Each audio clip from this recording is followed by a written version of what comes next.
It makes no difference how old I am, or what color I am, or what church I belong to, if any. The question is very simple. The question is, I did not get a fair trial.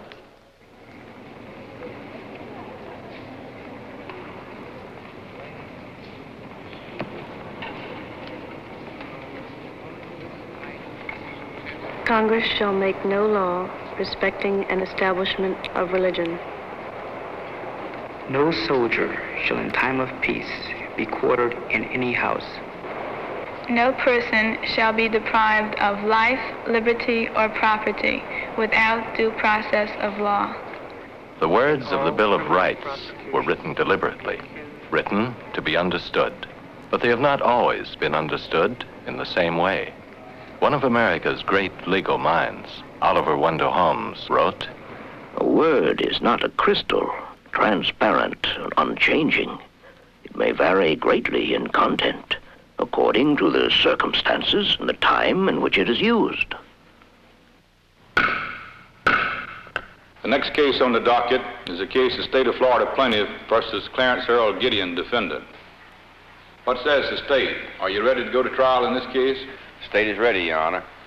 What says the defendant? Are you ready to go to trial? Your Honor, I'm not ready for trial. Why aren't you ready? Because I do not have a lawyer. Why don't you have a lawyer? Did you not know that this case was set for trial today? Yes, sir, I know the case was set for trial today. Well, if you knew your case was set for trial today, why did you not secure counsel and be prepared to go to trial? Because I'm without funds to hire an attorney. Your Honor, I'm going to ask this court to appoint me counsel to represent me in this trial.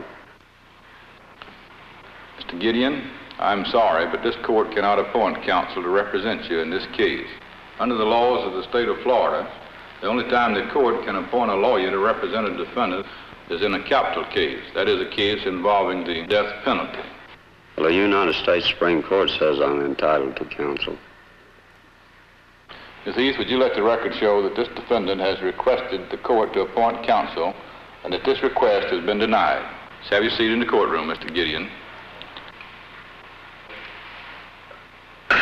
In 1961, 170 years after the ratification of the Bill of Rights, Clarence Earl Gideon requested that the state of Florida appoint a lawyer to defend him in court.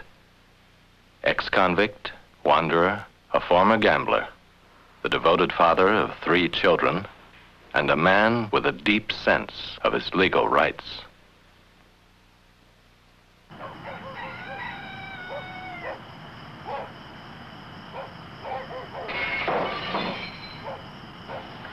I saw Gideon come out of the Bay Harbor pool room with a pint of wine in his hand. He made a telephone call at the street corner. And in a while, this taxi picks him up and off he goes. You call a cab, buddy? Yeah.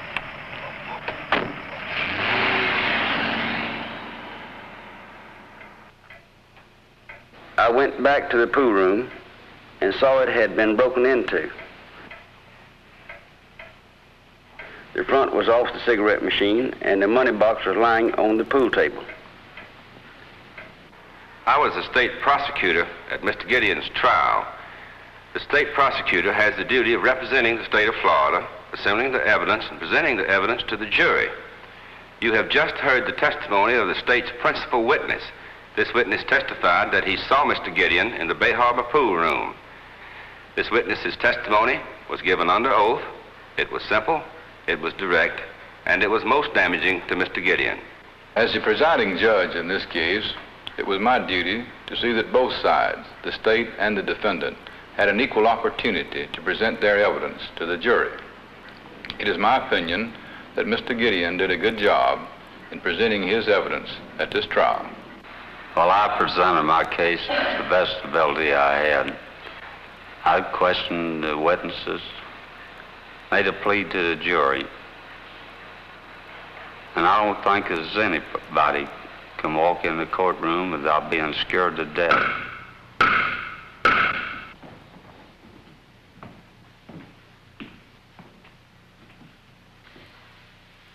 Have you gentlemen reached a verdict?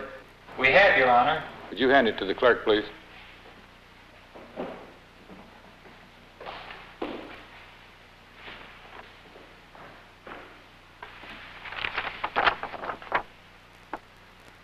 Mr. Clerk, would you read the verdict, please? We, the jury, find the defendant Clarence E. Gideon guilty as charged. So say we all. So say you all, gentlemen. Yes, Your Honor. Clerk, file the verdict.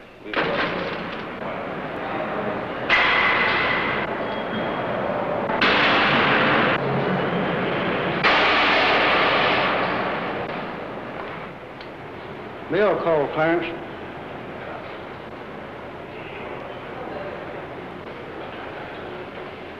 One day, the State Welfare Department wrote me to sign release papers on my children. I refused. I did not intend to let anyone take my children away from me, and I was going to fight it every way I knew how. I believed although I was a convict, I had a right to have children the same as anyone else. It was a good prison, as prisons go. I've seen enough of them in my life, and this wasn't bad. I was a trustee, we had a lot of privilege, and I tried to keep busy. But prison time passes slow. As the days went on, I improved my ability as an electrician in an electric shop. But I wasn't about to settle down for good, not if I could help it. Not for 5 years.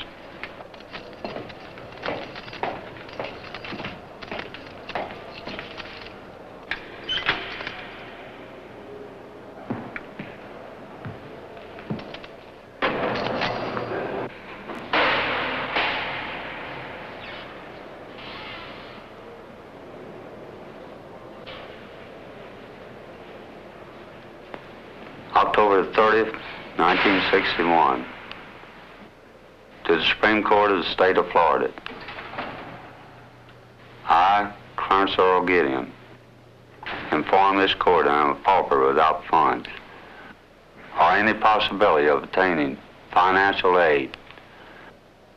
I beg this court to listen and act upon my plea.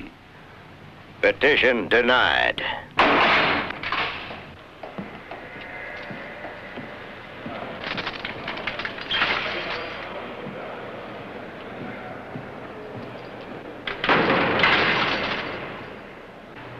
January 8, 1962, to the Supreme Court of the United States.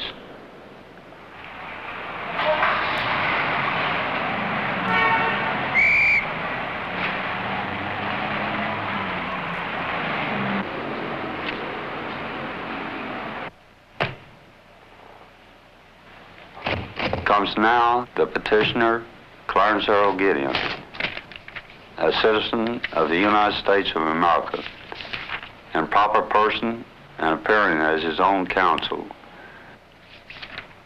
Petitioner will attempt to show this court that a citizen cannot get a just and fair trial without the aid of counsel.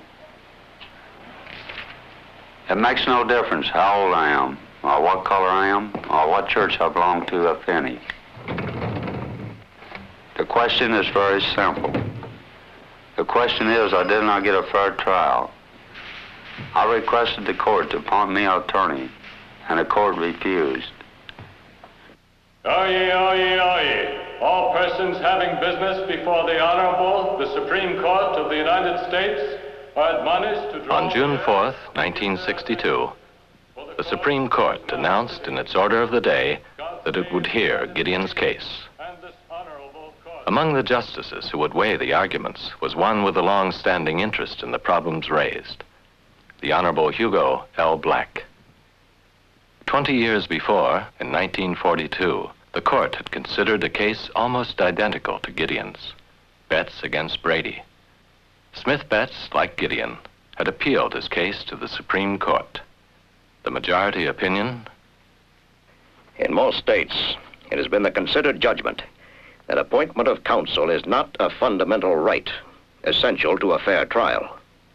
But 3 members of the court dissented, among them Justice Black. No man should be deprived of counsel merely because of his poverty. Thus, the decision in 1942 in the case of Smith Betts. In state courts, a poor defendant was not entitled to a lawyer except under special circumstances. Gideon, in his petition 20 years later, mentioned no special circumstances. He said nothing about being mentally incompetent or illiterate, nothing about his case being legally complicated. But in June of 1962, the court voted to consider Gideon's case. And this meant that they would reconsider the older case, Betts against Brady. After 20 years, the Supreme Court might change its mind.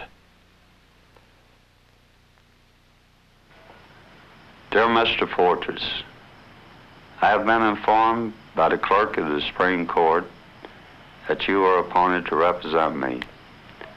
Everything containing to my case is of the highest interest to me and everyone in prison. And we will certainly welcome all the information about it that is possible. Sincerely yours, Clarence Earl Gideon. There was no question now that Clarence Gideon would have a lawyer represent him. Appointed as his counsel was a prominent Washington attorney, later to become himself an Associate Justice of the Supreme Court, the Honorable Abe Fortas. I received a call from the clerk of the Supreme Court telling me that the court had designated me to act as counsel without fee for Clarence Gideon. At the time, I knew only that Gideon had been convicted of a felony in the Florida state courts, and that the issue involved was the right to counsel. Opposing Mr. Fortas in the Supreme Court hearings was an Assistant Attorney General of Florida, later to join the law department at Emory University in Georgia, Mr. Bruce R. Jacob.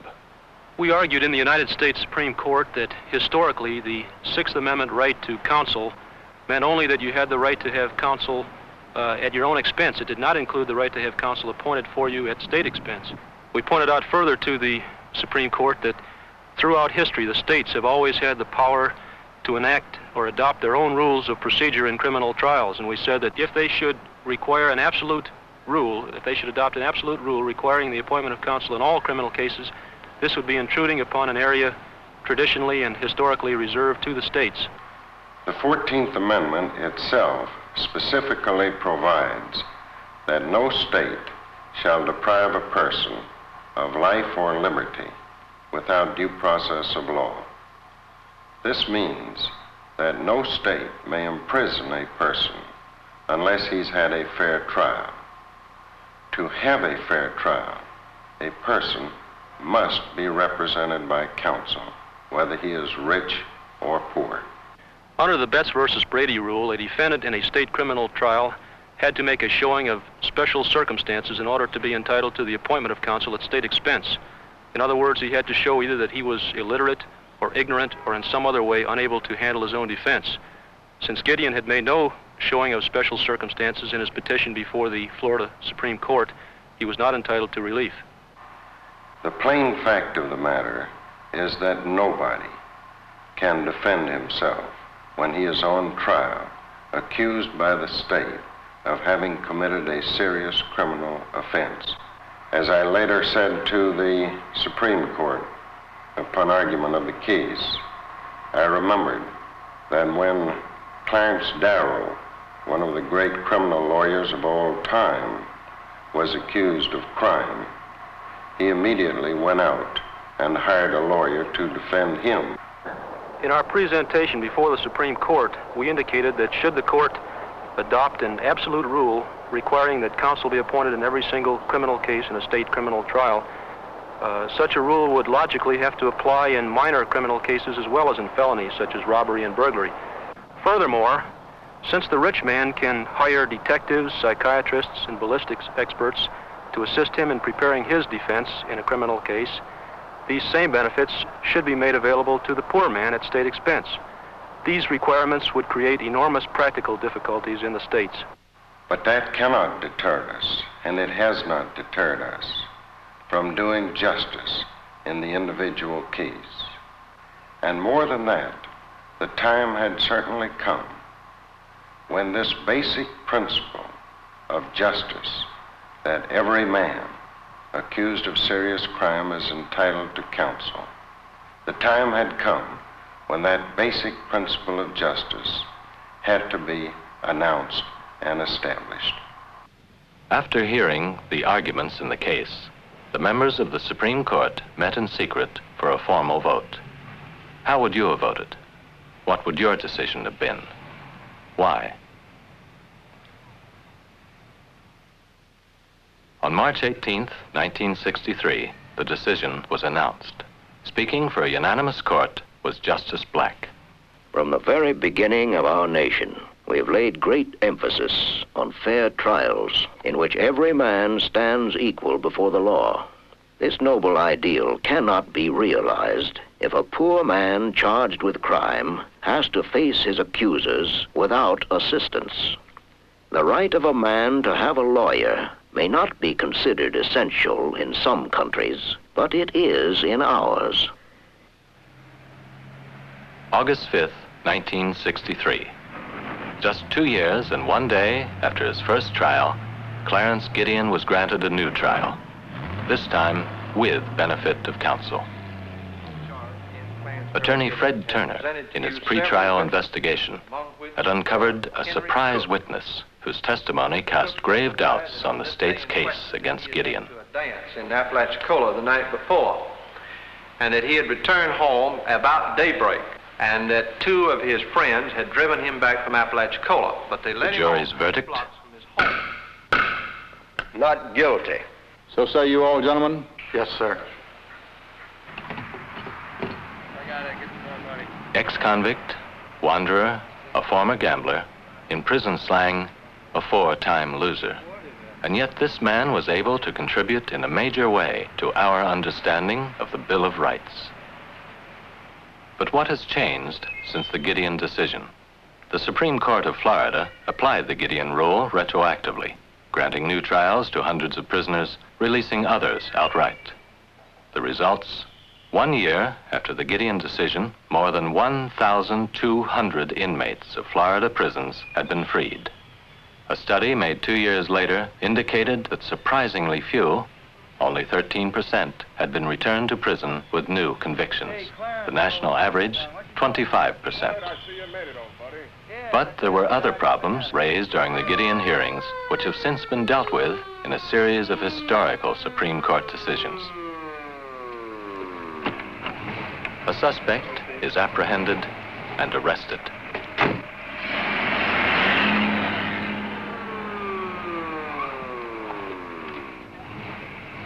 Okay, let's go. At the police station, where he will be booked, he must now not only be informed of the charge against him, but of his right to remain silent and of his right to a lawyer.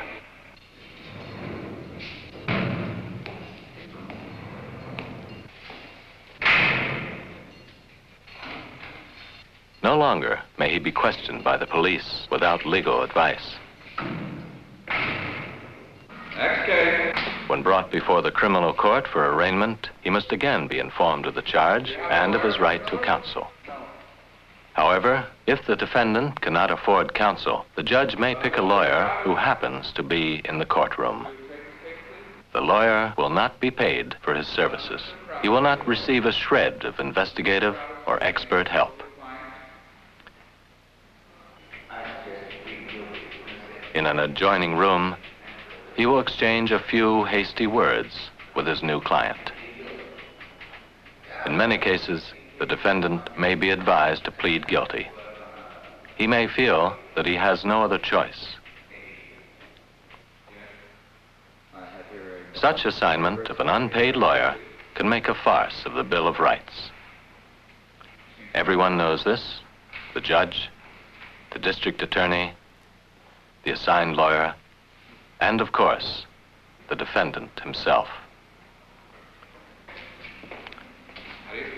We plead guilty, Your Honor. It can happen, and it does happen, in some American communities. There are other possibilities. In some states, full-time public defenders, experienced trial lawyers paid by the state, represent the indigent. In many communities, legal aid societies compensate private lawyers for their time and expenses. Many lawyers throughout the nation represent poor defendants purely out of a sense of public duty. The Gideon case, together with later Supreme Court decisions, marked a turning point for legal procedures in criminal cases. Throughout the nation, a lawyer must now be assigned a poor defendant as soon as possible after his arrest, if he requests one. But the question of the quality of defense still persists. A poor defendant is often assigned a lawyer who takes little interest in his case. Some experts have charged that we have one law for the poor and another law for the rich. A defendant with money can afford to hire special investigators, ballistic experts, handwriting specialists, psychiatrists.